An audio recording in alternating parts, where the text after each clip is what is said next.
there's no place like home for the holidays. And no matter how far away you roam, if you pine for the sunshine of a friendly gaze, for the holidays you can.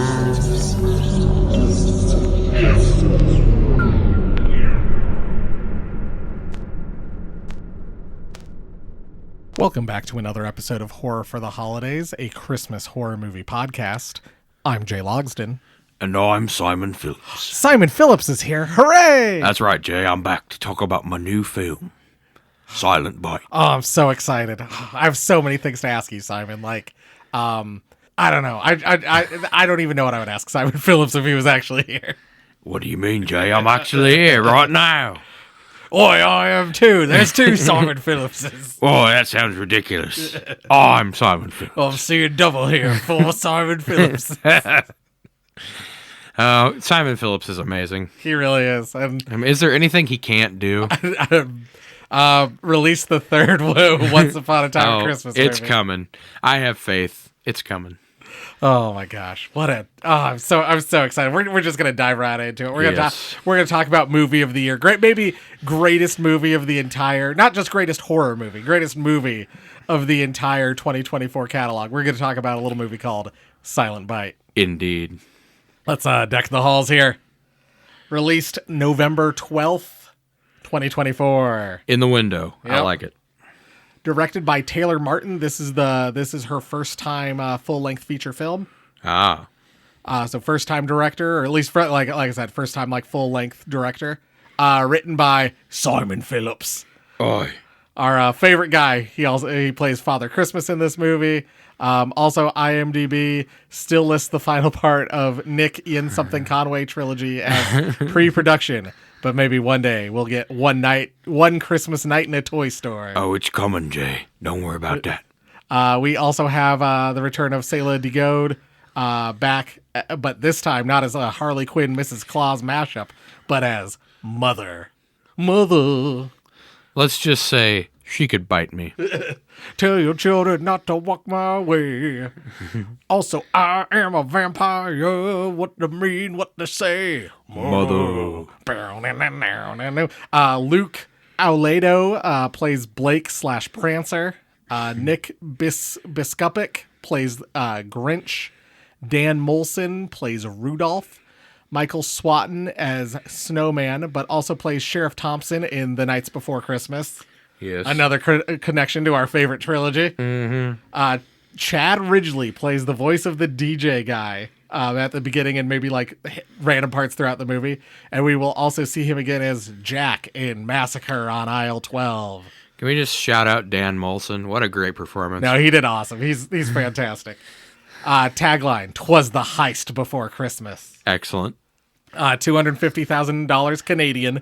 Budget estimated according to IMDb. What's that in real money, Jay? I don't know. $5. Hard to say what the Canadian. Wow, amazing how they made a movie for that cheap. Take note, Krampus the Christmas Devil. Oh yeah, that's true. How was Simon Phillips able to walk around with a rifle and not tactically bunny hop? I need these questions answered. I know, right? Where to watch this movie? A VOD, right? Lots of places. The best place to do it, if you want to check it out, is Amazon Prime Video right now because it is December. You can rent it for $2.99, and then if you like it, you can buy it for $9.99. Yep, I bought a Blu-ray literally the second I learned about it. I think the way it happened was I was checking Grindhouse Video to see if they had any Christmas horror movies. Yes. I was trying to buy Terrifier. And then you immediately messaged me and you're like, holy shit, there's a Simon Phillips movie about Christmas vampires. And so then I did that immediately, did a Google search to find out more about it. Then immediately messaged Matt Dupay to be like, have you fucking seen this? And hey, we also eliminated our personal experience. This is how we learned about this movie. Indeed. And Oh boy, like I said immediately when we saw it, movie of the year candidate. And We've been doing this for a while. Anybody who's been following the show for a while knows Simon Phillips is in or makes a movie, we're there. especially a Christmas horror movie. Yes. I've not seen anything else he's been in, but I assume they're all fantastic. Yes. Anything he's in, I'm sure, is amazing. I'm sure he's just like, "Oi, Witcher, 4 birds is enough for one episode of The Witcher." And he was right. Because I think he's in an episode of The Witcher. Yes, he was in an episode of The Witcher. I've not seen The Witcher. He's like, "Oi, Henry Cavill." Oi, I'll beat you up, Witcher. And he did, too. Hells yeah. Way to get him, Simon Phillips. All right, well, let's, do you have anything else, or are you ready to start synopsizing this amazing film? Let's just get into this. Move over, Terrifier 3. There's a new Christmas horror movie in town for 2024. And it's got vampires and bank robbers. Yes. We get a weird AI opening set to like a Hard Rock Jingle Bells. Yes. I didn't think it looked bad up until you like can really notice that it's AI with the tires moving in weird ways. I really liked the vibe of it, though. Like, it kind of reminded me of like Through a Scanner Darkly, if you've seen that movie, where they do the Like the comic booky kind of. Yeah, like rotoscoped animation. I like the style. I didn't. There like I said, like early on, I was like, this isn't too bad, and then I saw like the weird tire thing, and I was like, oh, this I'm like, suddenly this like looks really really weird. We'll get back to that. That's we see a Jeep driving down a snow-covered road as 4 men in Santa outfits pull into the Jolly Roger Motel and Resort. As the radio tells us that 5 men in Santa outfits committed a bank robbery earlier. I wonder if Indeed. there's some connection. I don't know, Jay. They enter the hotel and tell the clerk named Colin that they are checking in under the name Scrooge. And then he's like, you're a day late. And he's like, and then Simon Phillips is like, I bet you want to see our, oh yeah, I'm sorry about that. I bet you want to see our Credit ID cards and IDs, for incidentals. Oh yeah, that's normally, just lead us to the fucking And room. he's like, I'm fucking joking. We are introduced to our 4 robbers, Blake / Prancer, who's like the computer guy. He has 2 degrees from MIT. Oh, is he going to bring that up, Jay? Multiple times, which also means he's a medical doctor. I guess. I mean, technically, it's Institute of Technology, so I don't know. But he also like does medical stuff in the movie. He knows how to put a shoulder back in its socket, Jay. It's Marvel Universe logic where a doctorate means you're a doctor at everything. Snowman, the muscle, who is also like a drug addict / cokehead / It seems alcoholic. like he's more of an alcoholic than anything.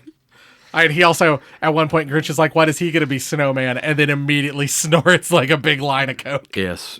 We get Grinch, who's, I don't know, the Weasley-looking dude who complains all the time. A real, Yes. like, Steve Buscemi kind of guy. He's great. I mean, especially the back and forth he has with Prancer. I think he's like the Mr. Pink. Like, then we get Father Christmas, Simon Phillips, our leader. You know, there comes a time in every generation when you have to crown the greatest actor that's ever lived, Jay. I think Simon Phillips needs that crown. It's Simon Phillips. There's no question. Put Simon Phillips in more stuff. Indeed. Prior to this, I was a big put John Lithgow in more things. Now I'm a put Simon Phillips in more things. Yes. Can you imagine if he was in, like, mainstream? Can you imagine if Simon Phillips had showed up in Red One? I would have lost my How shit. amazing that could have been. Oh man, Red One was already a lot of fun. Simon Phillips shows up 10 out of 10. movie. Exactly. We're introduced to Rudolph, the 5th member of the gang, who was a decoy driver. Yes. He's leading them north. Haha. That's why his nickname is Rudolph. Yeah, he's he even at one point he's like, "Run, Rudolph." Yeah. Oh, and you catch that right at the beginning. See, I thought maybe it was an accident, but I think he dropped that bundle of money out on purpose so that the cops would have a trail to follow. That makes a lot of sense. Yeah. And so he's miles away. He pulls into a gas station, kind of, I think, like smokes a cigarette, admires the snow, talks about how much he fucking loves Christmas. Yeah. Goes inside to pay the cashier, and his hands are covered in blood. and the gas station attendant calls the cops to alert them that there's a Santa Claus here, and I think he murdered somebody. Don't forget, Jay, he brushes past two guys to get in that are standing awkwardly by the door, which I hate, by the way. If you're in a thing and there's a door, move away from the door if you're going to stand there and talk. Agreed. But he brushes them out of the way, and they're like, hey, watch it, Santa. And he's like, why don't you guys go out back and jingle each other's balls? Oh, I fucking love Rudolph. He's so great. Colin, the hotel clerk, goes to room 666 Yes. and knocks on the door and alerts the mysterious eye that's watching him that they're here. And what a great demonic eye. You see how it was all yellow and a ring around it? Yep. Awesome. Grinch wanders the hotel setting up cameras. Well, he's supposed to be. Yep. Turns out he didn't turn any of them on. You didn't tell me they had to be on. Fucking Grinch. We cut inside room 666 as a girl is chained to a chair and gets turned into a vampire. That girl's name is Jeannie, by the way. Yes. And then Mother shows up and tells the three vampire girls and Jeannie about the robbers and that it is time to feed. Some snacks. The guys argue, then Father Christmas lays out the plan that basically they're waiting for Rudolph, that they're staying just down the road from the bank that they robbed because Rudolph's leading all the police north. Yes, they're literally 200 yards from the place they just robbed because obviously no one's going to look for them there. Yep. And so they all went north. Or so he led the cops north. He's now making his way back. Yes. And then they're all going to escape once Rudolph gets back, and they're going to head right back past the bank, and no one will be looking for them. How do you know he's not going to get caught? Because he's better than you, obviously. That's why he got the job. He's the best decoy driver around. Oh, and he's like, I'm texting him. Why? Because you're nervous? Because he's late? And he's like, well, he loves a car nap. And he's like, you're kidding, right? And then we promptly cut to Rudolph asleep in the car. Yeah, and the cops just drive right past him. It's great. Oh, what a movie. Also, Prancer is like, everyone else I think has a weapon, right? This is the scene where like everyone else has a weapon, and then Prancer/Blake is like, I want a weapon, and they're like, all right, fine, here. Grinch is like, all right, fine, here, and hands him a spoon. He's like, use that. That should be more than enough for you. Father Christmas goes outside and burns all the Santa costumes. That way they can't be traced back to him. Yes. Blake then approaches him, and they have kind of a heart-to-heart, and Blake reveals that his deceased father owed money to Grinch. Scrooge. Oh, yeah, there's a Mr. Scrooge that's He's also running involved. this operation. Yes, his dad was in big gambling debt, and also probably debt to do with his mom's cancer. And he's basically doing this job to make his debt even with Mr. Scrooge. And so that's why he's here. That's the one thing. We don't really get a resolution to the whole Mr. Scrooge thing. Yes, I'm guessing that might be in Silent Bite 2, Jay. We can only hope. I hope on Silent Bite 3 the E is 3. Oh, it better be. A real paisan, Fat Tony approaches Colin and demands his money. Which Colin accidentally calls him Fat Tony. And then Colin's like, I'll have it tomorrow morning. And he's like, but it is almost tomorrow morning. He's like, no, I'll like I got one more day. I'll have it in the morning. And basically Colin's whole idea is that the vampires are going to kill the bank robbers, and then Colin's going to take the millions of dollars. Yes. Well, because obviously Fat Tony's logic is, it's Christmas Eve. I want to be home on Christmas. So it's like, you really going to make me come back out here tomorrow? I also thought we'd get some kind of resolution with Fat Tony, and we really don't. No, not really. He also thinks Mother's a prostitute. Yes. And says he's going to come back tomorrow to see her. Because her card is filled up for tonight. Yep. Which Mother does not seem that bothered by. Yep. Because as soon as she leaves, she's like, I'm going to bite his dick off and watch him bleed out. So great. And while this is going on, while Colin and Mother are talking, Blake is like watching the camera and sees Colin talking to himself because he cannot, the vampires don't show up on film. Exactly. Which was a great detail. Yep. I like that they included that. Blake's sensors also pick up movement in the pool, but we don't see anything. Snowman is sent to investigate. And we find the two vampires swimming. Yeah. He goes in and he finds two vampire women swimming, two of the vampires swimming, and they kind of seduce him a little bit. And he's like, all right, well, I'll go get. They're like, we'd love to have something to drink, but the bar's closed. He's like, well, I got access to beers, ladies. Yep. And so he goes off to get beers, and he also goes to tell the other guys about the women that he found in the pool. Because I think maybe the hotel's supposed to be abandoned. Yes, that was the whole thing. Was they were told there was no one else there, and then there's movement in the pool area, so obviously there's somebody else there. So that's when Simon Phillips has his great chat with Colin at the front desk. We then get a thing that says 5 hours to sunrise. Dun dun dun. Rudolph arrives at the hotel, but decides to stay outside and have a smoke. Yes. Snowman alerts the others about the women, and Blake says he doesn't see anything on the cameras, but the rest of the crew think that these vampire women are cops, Yes. and that this is some kind of like ruse to like have them let their guard down. Well, and Rudolph makes a critical mistake, which he doesn't realize, is he tells Colin he's there to pick them up instead of going in and finding them himself. So obviously he's not going to tell them. Yep. But yeah, they're big. Basically, Simon Phillips is like, all right, this smells really fishy. Because one, no one's going to be interested in banging Snowman. That's their biggest red flag for him and Grinch both. And they're like, I bet it's cops. You know, we need to investigate and figure out who these people are, why they're here. And so he sends Prancer, who's like, I don't know how to do this. I don't know about anything about this. And he's like, don't you have a double doctorate from MIT? You can't figure out how to find out who these women are. And then I love the part where he's like, is that how I sound all the time? Yeah. You know, when I talk about my double doctorate, and he's like, yeah, but whinier. Yeah. Sorry. Yeah, but whinier. Exactly. Precisely. Blake is sent to find out more about them, and Snowman and Grinch are sent to investigate the girls. Yes. 4 hours to sunrise. Rudolph runs into Mother, who I assume Colin alerted her about him, Yes. and the getaway plan. And they kind of have this back and forth, and Mother seems kind of like enchanted by Yes. Rudolph, and so bites him. And then Colin's like, "Well, don't we have to clean up the body?" And she's like, "Mommy wants a daddy." Yep. Mommy like. So she's turning him. Blake finds out about room 666. Yes, of course. No one thinks it's weird. I love that when it gets revealed that they are vampires, no one bats an eye at the idea that they are vampires. Yes. So that means vampires are a thing in this universe, and no one bats an eye to the fact that there's just a room 666 in this hotel. I mean, where else are Satanists going to stay, Jay?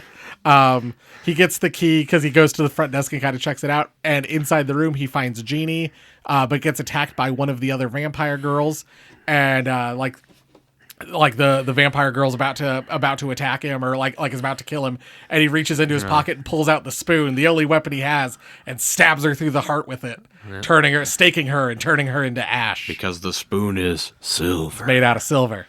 Which, yes, she got caught by the thing that always gets all villains. She was monologuing to Jeannie when she should have been killing him.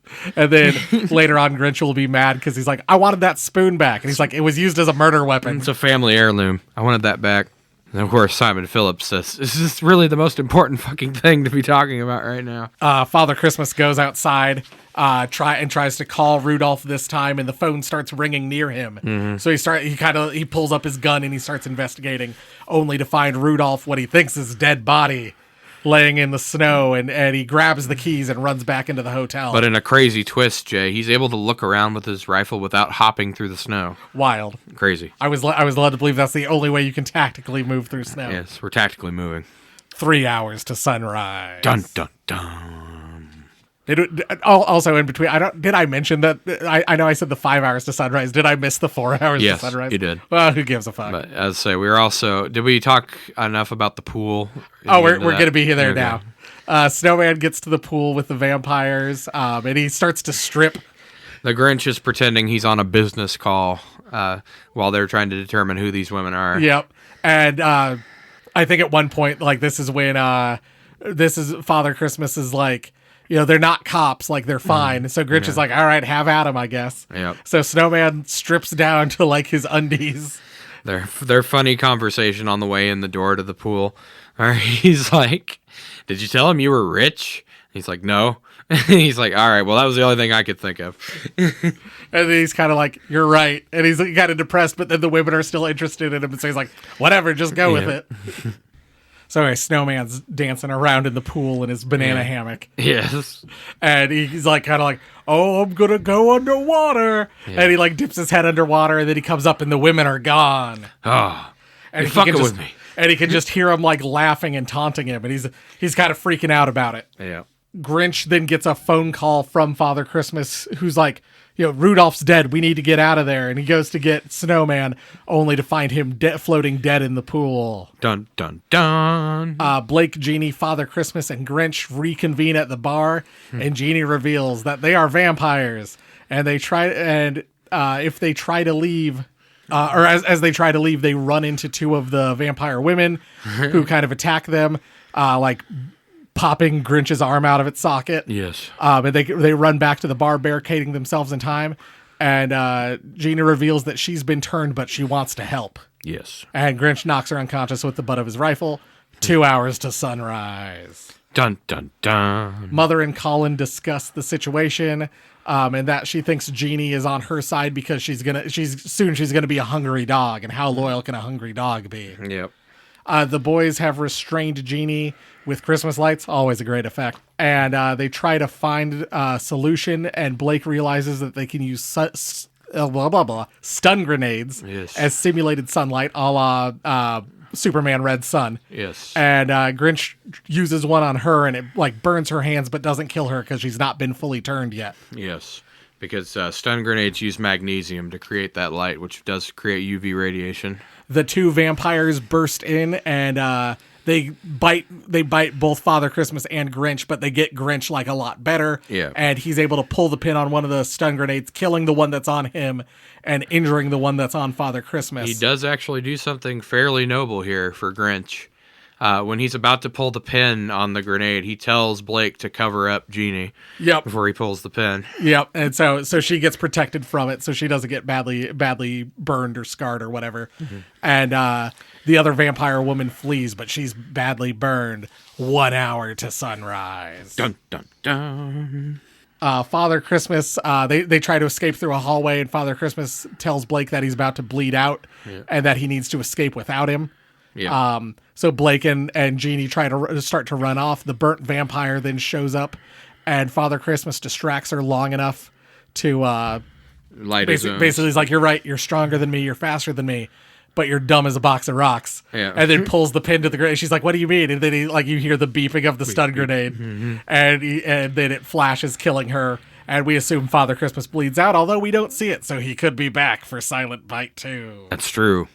But yes, Simon Phillips, of course, making a noble sacrifice, as he always does. Blake tries to attack Mother with a pipe wrench and fails miserably. Yes. But Genie threatens her with the last stun grenade, basically saying it'll kill both of them. Yep. They're able to sneak into the squash courts. How big is this hotel? I don't know. The Jolly Roger looks pretty cool. And Genie is fully turned at that point. Blake, realizing that there's no escape, offers himself up as her first meal. 3 minutes to sunrise. Mother finds Genie and finds that she's eaten Blake or fed on Blake. And well, she has this back and forth with her standing just outside of grenade range. Yep, and then walks in and lets the door close behind her, only for Blake to pop up holding the stun grenade and turning it on, killing the two vampire women. Which is a callback to the beginning when she's like, "Oh, she wanted to be an actress." And then so at the end, she's like, "I told you I could be an actress." Yep. Blake is able to escape in Rudolph's Jeep and drives off by himself. We then cut to Colin, who's carrying the big pallet of ridiculously $1 million large block of money. Yes. And he's trying to escape out the front door, realizing that there's now no cars or whatever. And then he runs into a freshly turned burning Rudolph in the sunlight, who bites him and starts laughing. End of movie. Silent Night plays over the credits. Yes. What a movie. Excellent. 10 out of 10. We'll see if Werewolf Santa lives up to Silent Bite. Oh, could you imagine an underworld where it's where it's Werewolf Santa versus the Silent Bite vampires? Oh, it'd be amazing. Make it happen, whoever. Simon Phillips, make it happen. Call Joe Bob. Get Joe Bob on the phone. Yes. All right, Jeff. Well, where do you want to start? Let's start with that Christmas spirit. All right. How Christmassy is the movie? How Christmassy are the kills? Kills, I would say not really. No, nothing really. I thought the movie was pretty Christmassy. Yes, you do get a lot of good Christmas decorations. I mean, obviously, they're all dressed as Santa at the beginning. You can... The amazing go jingle each other's balls line. The bar that they're in is decorated for Christmas. Lots of Christmas lights used as lighting. Also, room 666. Lots of Christmas lights used as lighting. Yes. Of course, we got Genie being tied up with Christmas lights. Yeah, there's a big Christmas tree in the lobby of the hotel. Yeah. Plus, we got just constant references to Christmas. Like, literally, the reason that Fat Tony is there is because he doesn't want to work on Christmas. And yeah, all the guys have Christmas themed code names. Yep. There's snow on the ground, which know, is more really than we good. can ask a lot of movies for. Yes. I mean, it's good. The Christmas spirit is there. It's a solid one. Christmas seems important because they're also one of the key things they're hinging the plot on is that police, when they think they've fled north, are not going to want to be looking down here and manning barricades and stuff because it's Christmas Eve. Yep. They're going to want to be home with their families. No, exactly. Like if they all left to the north, we don't need to do anything down here. Yep. And because they wouldn't want to, because he's like, and obviously that was part of their plan too, was make sure we don't embarrass the police or anything, so they're not going to be after us super hard. They didn't kill anybody in the bank robbery. So they did. That's honestly a really good strategy for a robbery. Commit it on a day when you know the cops don't want to work, and make it as mild as possible. Yep. No, it is really smart. It's like that new episode of American Dad where they try to plot the perfect robbery. Yes. And they almost get away with it. Almost.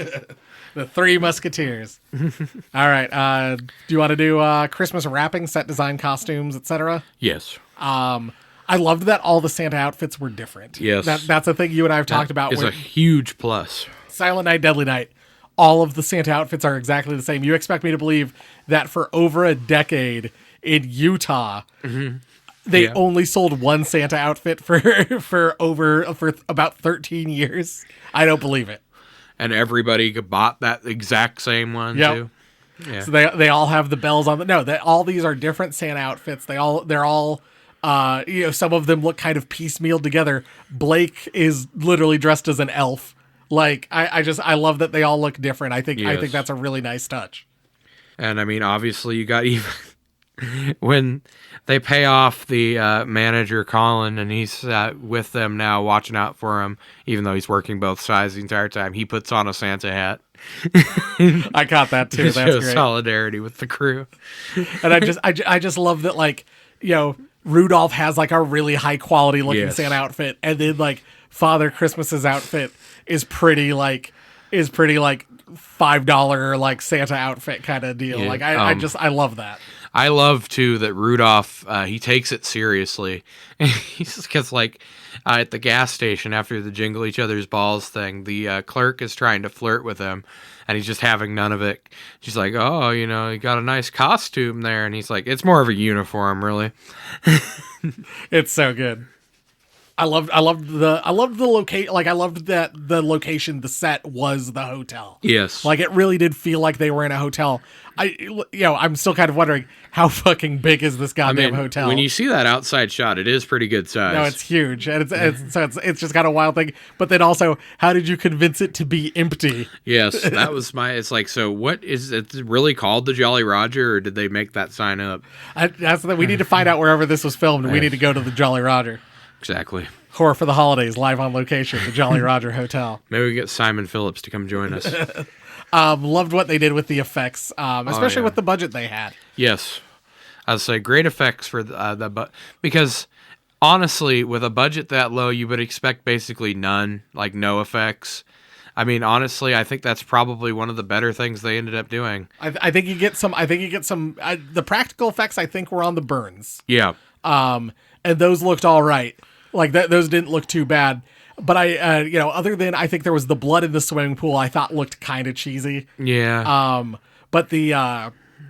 But I loved that, like, it's clearly like some kind of like burning ember fire every time a vampire gets killed. Yes. And they just like moved it down on the screen. So it's just kind of like the vampire is kind of like there's embers and like a kind of like a glow seeping out of them, but you don't really see it. I thought that was really well done. It turned and out a good way really, to save money. It turned out really well. Whatever effect they ended up using for it. And I mean, they've got nice realistic looking weapons. They did a good job on that, especially the stun grenades. They did a really good job on that. No, I thought those looked really cool. I mean, and the vampire costumes, especially Mother. And they all have like weird like cracked glass around their eyes and stuff like that. You can I thought see that like looked cool. some kind of like black vein effect around their eyes. Yeah, and you can see when they go to bite people too, their lips like lose all their color. Now there was some really pretty nice use of both, I think, practical and CGI in this movie. No, I liked it. It was really good.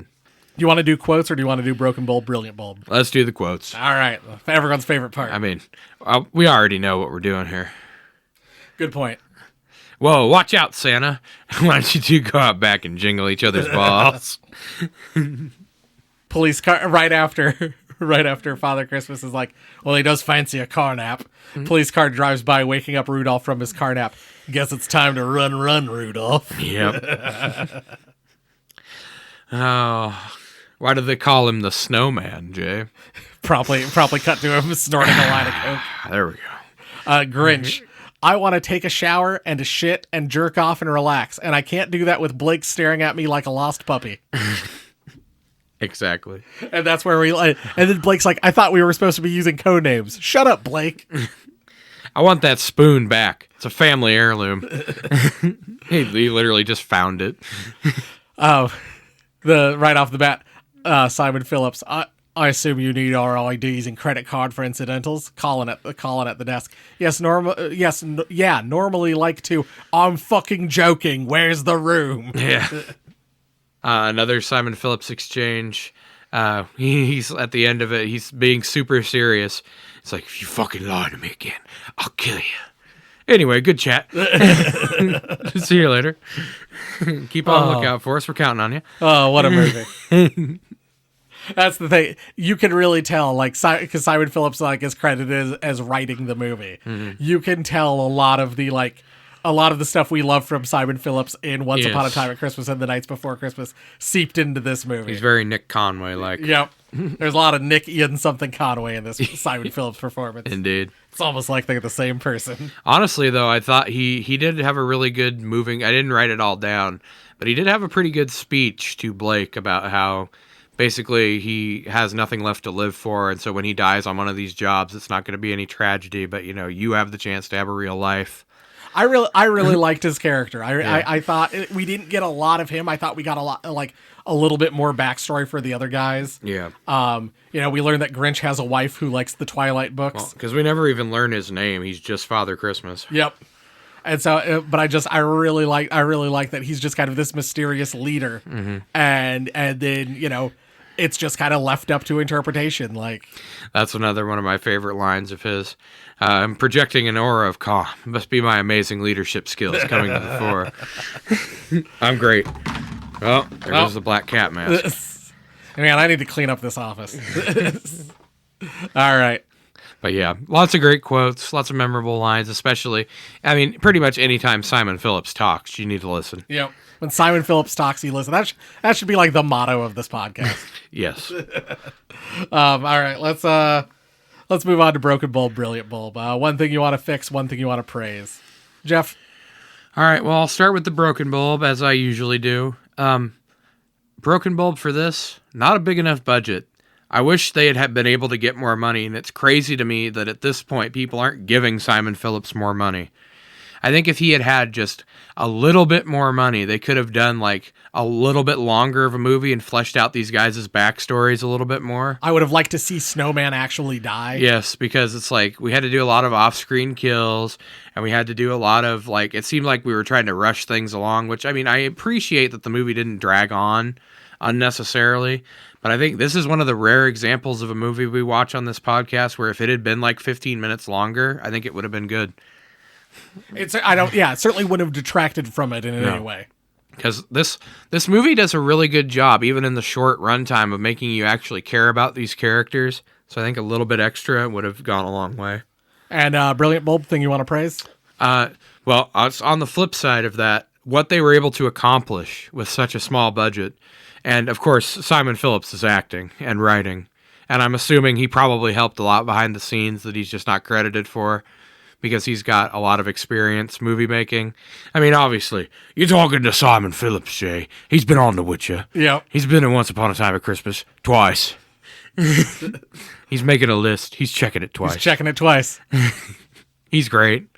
Anything Simon Phillips is in, I'm watching. Honestly, I need to go back and see what he was in before I knew about him, so I could start watching that stuff too. Oh, absolutely. I want to go out of my way and at least watch some of his other stuff. But no, yeah, Brilliant Bulb, definitely. What they were able to achieve with such a small budget, and basically it is a chamber film. Again, it's a one-location movie at the hotel, but it never feels like that you're getting bored or whatever with the location.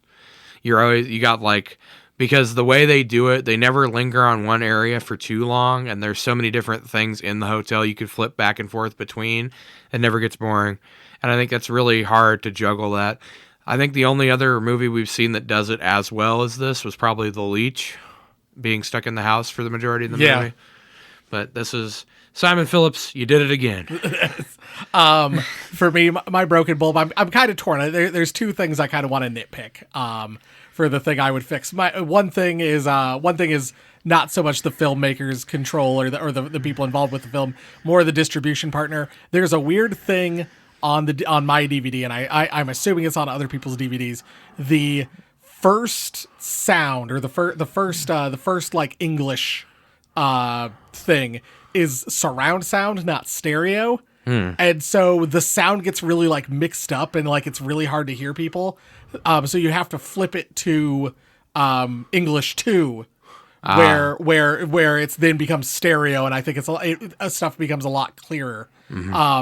The issue with that is if you go to the settings menu on my DVD, especially like my DVD, I noticed, and I think other people have had this problem. At least one other person I've talked to has. You can't move the settings menu. It stays stationary. So you have to start the movie and then go in and add subtitles and then go in and change from English 1 to English 2. Right. So kind of a dumb thing to nitpick, but it's just a weird thing that happened. And so like hopefully, if they print more of these DVDs, something to fix next time they do a release. The other thing is the weird AI opening. I understand the constraints. I think it would have been cooler to just have the car driving through the snow. Maybe you have you have Grinch driving or whatever, right?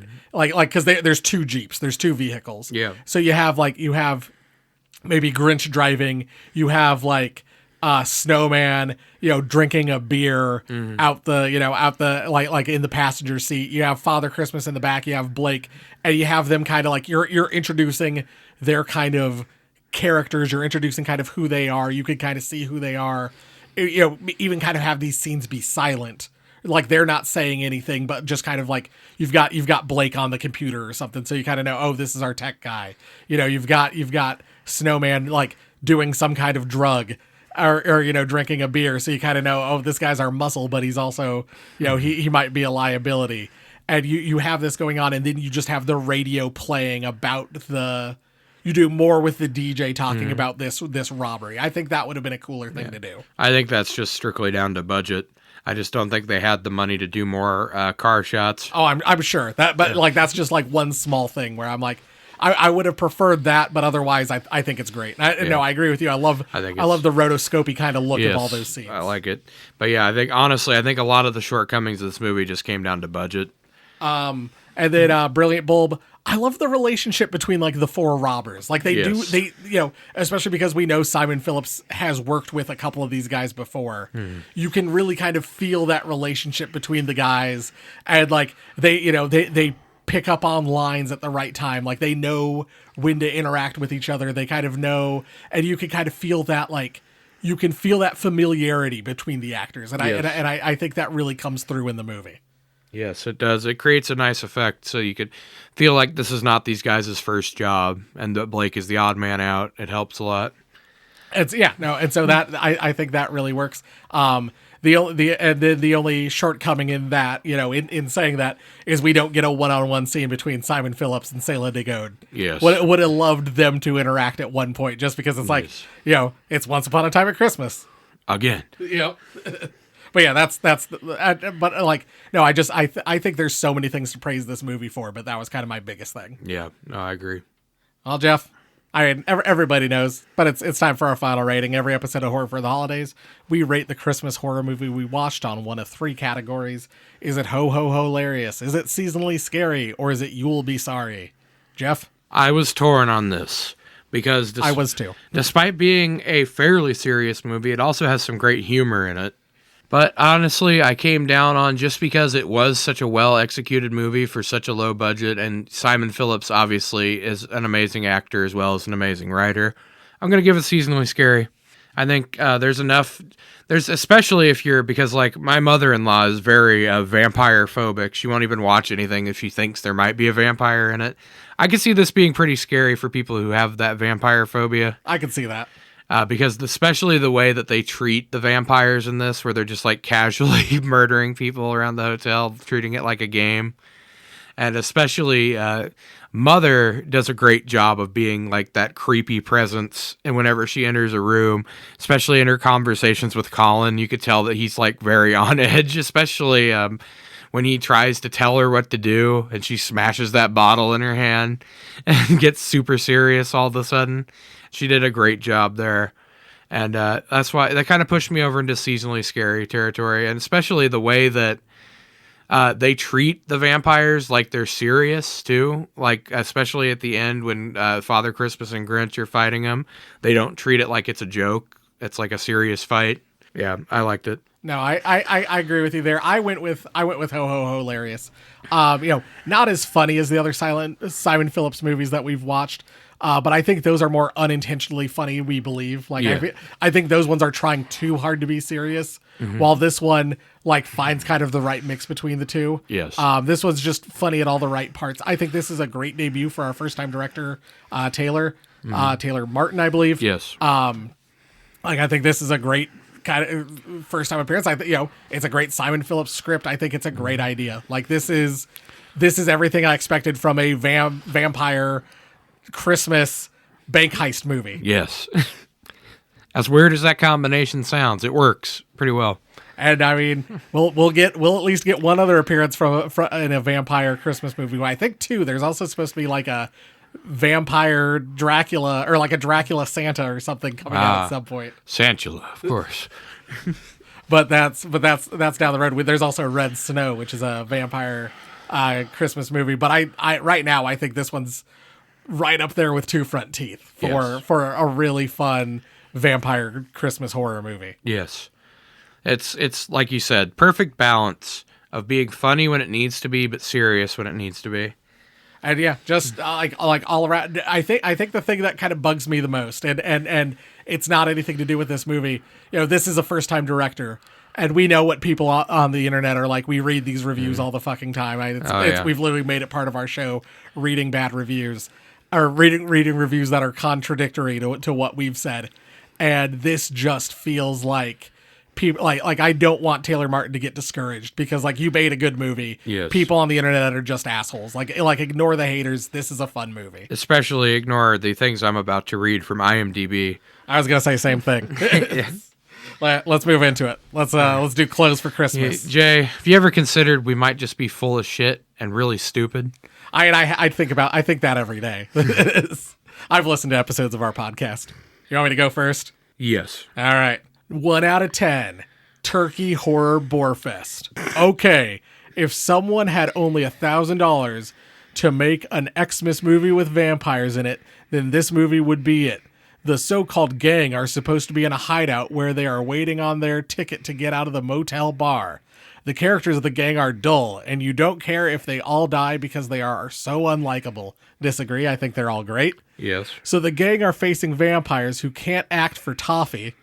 Okay. Must be a British person again, maybe? Yeah, I guess. I do wonder if some of the cast have actually done any drama lessons in this life. Oh my God. Celebrated actor Simon Phillips. Yes. Beloved actor on this show specifically. Overall, the movie is a massive turkey of boredom and your usual horror cliches you find in these kind of movies. Is it worth watching at all? No, it's awful and very forgettable in truth. 1 out of 10. Don't bother. This movie sucks. 2 people found that helpful, but 3 people found that unhelpful. Way to go, 3 people. Yeah. So it has a 3.7 out of 10 on IMDb, which I think is a crime considering some of the movies that have better ratings than that. But yes, there were 58 people who gave it a 1-star review. Let me just pull up my favorite here, Jay. If you've got nothing else going on, This could be okay. Super low budget, bad acting, stupid premise. I mean, vampires, really? Come on. The script was made for comedy, I hope. I laughed in some parts. Most of the cast just kind of acts like they're there, I guess. Pretty cheesy, but wouldn't recommend. So, despite the weird structure of that review, I think you got the sentiment. The other one I wanted to read is a 5 out of 10 review. Silent Fart.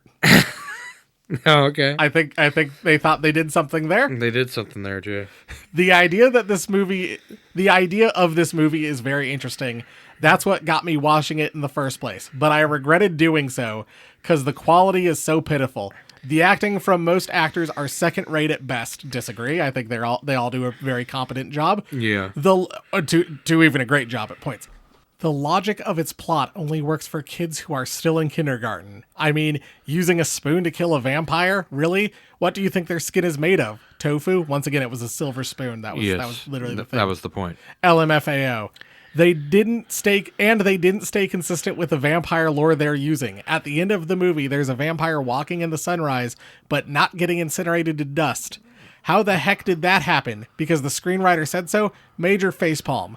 Well, one, he's in the shadow of the building, so he's not in direct sunlight, and he's also burning. And he's also freshly turned. Yes. Like, we learned that it took Jeannie a long time to turn because she literally had just turned moments ago, and Rudolph got turned after her. Yes. So he's burning up in the sun, but also, slowly. Yeah. Yes, you could see he's got sparks coming off of him. He's just not dying because he's a newly made vampire. Yeah. And he's in the shade. Because the screenwriter said so, major facepalm. I don't want to be a jerk, so I added another star to my initial rating. It sounds like you did want to be a jerk. I really think that in the hands of the right director and screenwriters, once again, you got a great screenwriter, his name's Simon Phillips. Indeed. And a really solid director, this movie can turn out better. Way better. 1 out of 2 found this helpful. All right, Jay. Ready for my final one? I am. 1 star. Crap. This crap was so lame. Setup, excellent. Payoff, 0. These clowns had no idea what they were doing, treating vampires as if they were a joke. Spoiler alert, this guy thinks he's a vampire in real life. Absolutely. I found this on Reddit. No, he really does. He Oh, thinks he's a amazing. vampire. The arts with which we hunt our prey are no laughing matter, Jay. The fact that Taylor Martin thinks that a vampire would behave this way is ridiculous. Of course, based on real vampire behavior, Jay, this totally got it wrong. I love the vampires that hang out on chat rooms and are trolls. First of all, vampires would never expose themselves in a manner like this, trusting a Weasley hotel manager to keep their secret. Obviously, they would have turned him as a thrall, Jay.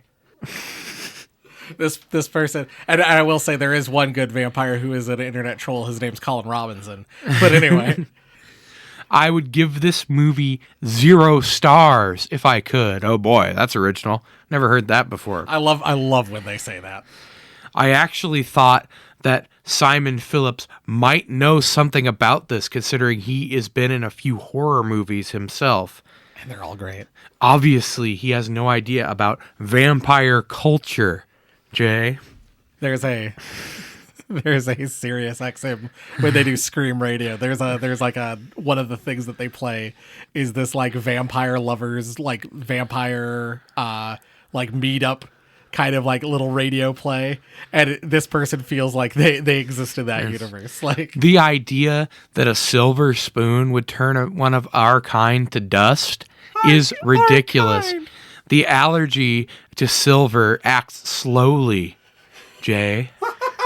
Slowly. oh shit. And our vulnerability to sunlight has been greatly exaggerated. I feel drained in the sun. I don't spontaneously combust. I sparkle in the sun. And that's that review, Jay. That person needs to get out of their mom's basement. You like that? I like that. I did like that. I enjoyed that quite a bit. I thought we needed something lighthearted to wrap up.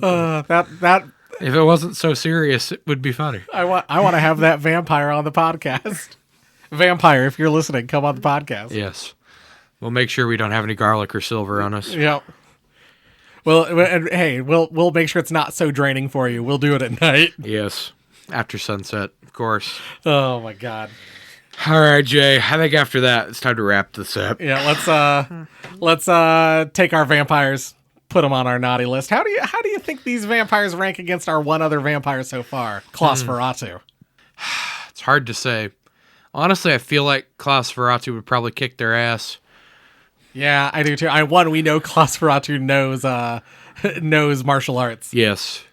Which there's no implication that Mother or any of these No. other vampires know martial arts. They seem to leverage their superior strength and speed, but they don't really ever do any kind of cool fighting moves or anything like that.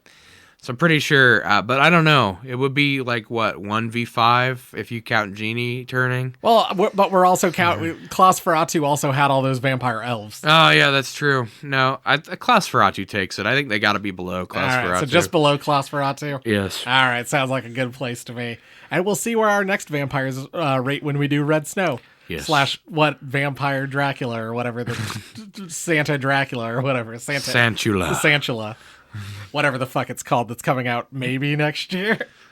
Well, Jeff, it's time to have a small little Christmas feast in a segment we like to call Garbage Day! Huh? No!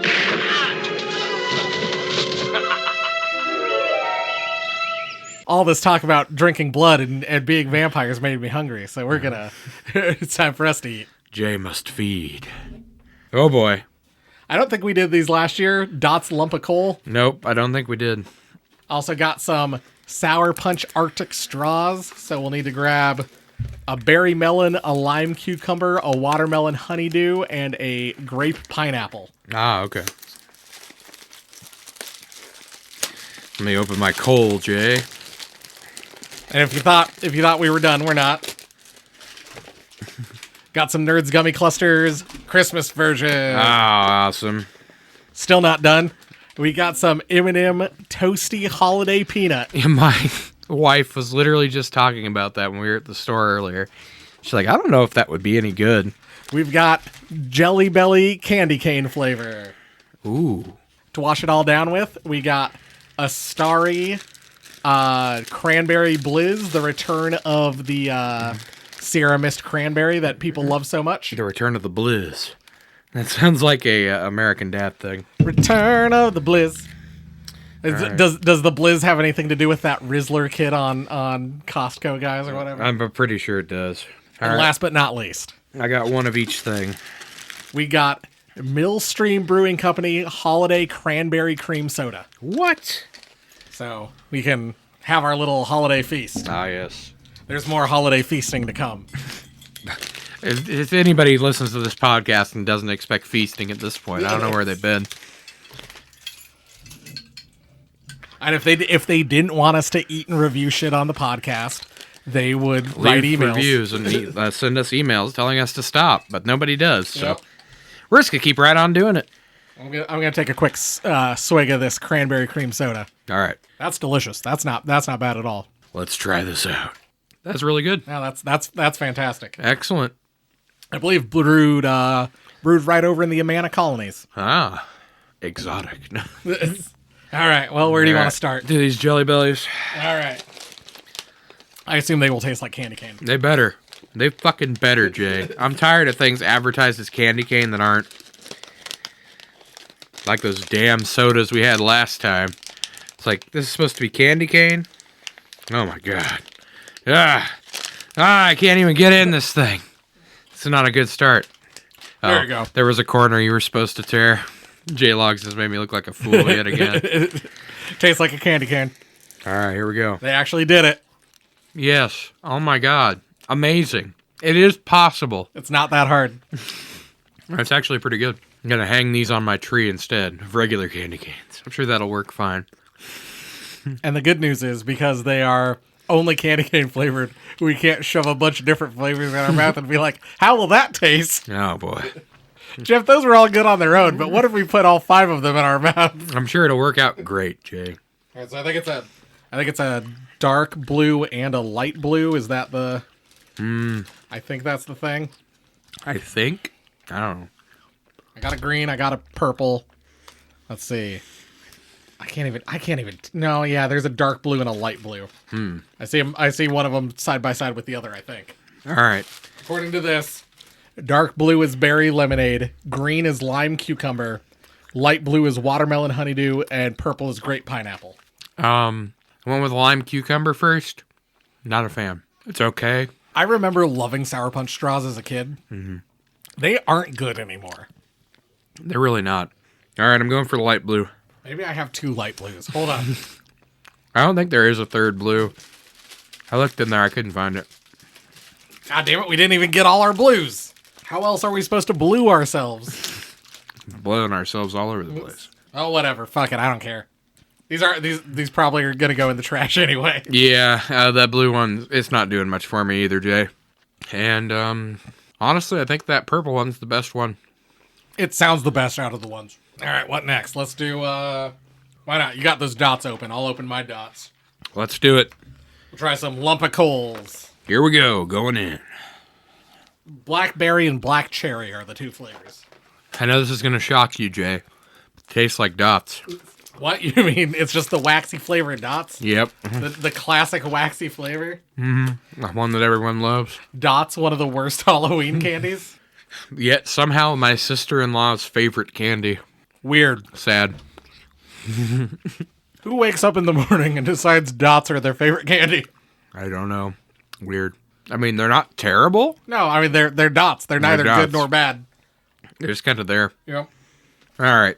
Let's do something that we know is going to be good. Nerds Gummy Clusters. I love the red, green, and white nerds.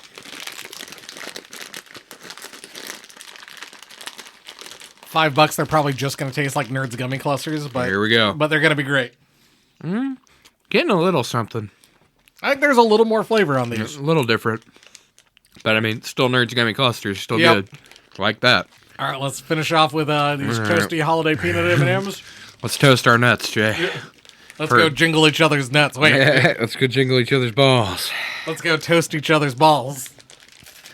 Hey, with RFK Jr. in charge of everyone's health now, Jay, ball tanning might become an improved treatment. Oh fuck! I mean, I am excited. Finding shit to do on this podcast is going to be a lot harder if RFK makes all the changes he wants to. Honestly, I kind of like it. There's going to be that Christmas feel. I kind of love it. Like, I think these are awesome. Yeah. Honestly, replace peanut M&Ms with these. Yeah. They've got like a spice nut flavor or something. Yeah. That's fantastic. Really good. All right, we're going to wash it all down with some Starry Cranberry Craze. Haze, what is it? Cranberry Rizzler. Oh, yes, the Rizzler. You know, that fat kid. Mike Lombardo. The Rizzler, yeah. No, he's the Riz King. Oh, yeah, that's right. The Rizzler is a fat kid who showed up on the last AEW pay-per-view. That's good. I like it. So my understanding was this was like kind of a yearly Sierra Mist thing. They kind of like how Sprite does like the winter spice cranberry. Mm-hmm. This was kind of their response. They did it for like I think in like the late 2000s, and then immediately, like it just vanished from shelves. It stopped appearing, and you know people have been kind of banging the table, clamoring for it to come back, and it finally came back this year. I think it's only in the zero sugar variety, which is fine. Like Yeah. but it's no, I think it's pretty tasty. I've honestly started to prefer zero sugar after being off of the regular sugar stuff. Yeah, no, I'm kind of with you. But yeah, good. Solid. I like it. Yeah, let's I don't know rate the things. All right, let's do it. Worst is probably the Sour Punch straws. Yes, Sour Punch Straw's bad. Probably Dots after that. Agreed. They're Dots. Probably Nerds Gummy Clusters after that. Because they're kind of bog standard. Yeah, pretty good, but not anything super Christmassy. Then probably the Candy Cane Jelly Bellies. I agree. Got that good Christmas flavor I to them. think it really comes down to the 2 sodas and the toasty M&Ms. I liked that cream soda you had, but I honestly think I liked the Starry a little bit more. I think I put the cream soda then the Starry. Yeah, the cream soda is a really neat idea, but it's a little. I think it's executed as well. Yeah. But yeah, no, I think I agree with you there. I just took a retaste just to kind of remind myself, and like, it's almost a little root beery. Yeah. More than it is almost a cream soda. Yeah. And then those toasty peanut M&Ms, those are phenomenal. 1. Yeah, top, no question. It really, I think that's the first time maybe M&M has been our top flavor thing. Honestly, I think it is. Well, if you want to get in touch with us, send us an email, stop us from meeting into the microphone, horrorfortheholidays@gmail.com. We're never going to stop. Get in touch with us on social media. We are all the places. We are at horror4 holidays. I've been posting a Christmas horror shirt a day. I'm trying to see. I didn't count to see how many I had. So we're going to see if I get to 25. It's a mystery for everybody, including the guy posting. And then also I've been doing TikToks. If you came over from TikTok, hey, welcome. Yes. Thanks for joining us over here. I've been posting TikToks about movies we've both done on the podcast and haven't watched yet for the podcast. And doing kind of a little advent calendar over there too. So cool. So trying to since it's our time, since it's spooky season for Jay and Jeff. It's our time. I'm trying to get people over to hang out with us and get more people involved. Indeed. YouTube.com/horror for the holidays. Leave us a subscribe on there. Leave us one of them comments. Hit that bell, which is the real subscribe button for some reason. I don't understand that, but whatever, YouTube, you do you. It's me, Simon Phillips. And you know how else to help out these guys? Leave them a review on your podcatcher of choice. 5 stars. If it's a bad review, I'll hunt you down and I'll kill you. But if it's a good review, you've been a good boy and you'll be on my nice list, like in Nights Before Christmas. Or what? Thank you, Simon. You're amazing. Also, tell a friend. Whoa, hey Simon, thanks for stopping by, buddy. Yeah, you're welcome, boys. Coming all the way to Iowa just to do this. Yeah, man, what a nice guy. What a hero. Fucking love you, Simon. Amazing actor, amazing writer, and just a great guy. Just what a hero. There goes my hero. Wow, we're gonna get sued for all the songs I sing part of in this There goes Simon Phillips. Watch your make a Silent Night. Oh my God. Silent Night, Deadly Night remake with Simon Phillips. Yes, they announced that Silent Night, Deadly Night remake. Make it happen. Yes, new Billy. New Billy, Simon Phillips. Simon Billy Phillips. All right, anyway, wow. Ian something Conway. Anyway. Simon, Ian something, Nick Conway, Billy Phillips. All right, we're getting off track. This is the outro, Jay. Yeah. We'll see you next week with a stocking stuffer. I'm going to reveal it right now. Jeff and I are going to drink eggnog, and we're going to color in a Silent Night, Deadly Night coloring book that I found. And we're going to see how that translates to an audio medium. Yeah, all audio.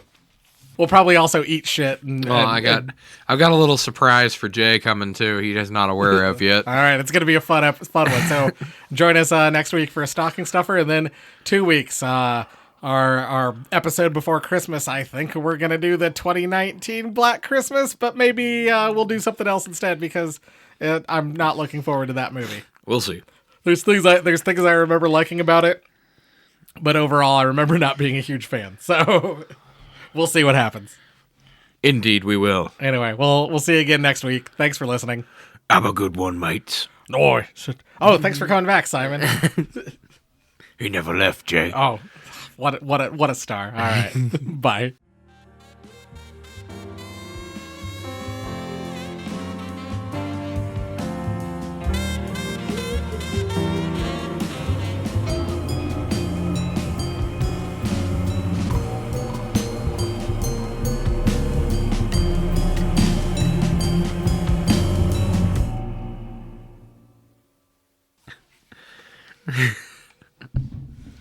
Oh, it's me, Simon Phillips. Garbage Day. Garbage Day. What?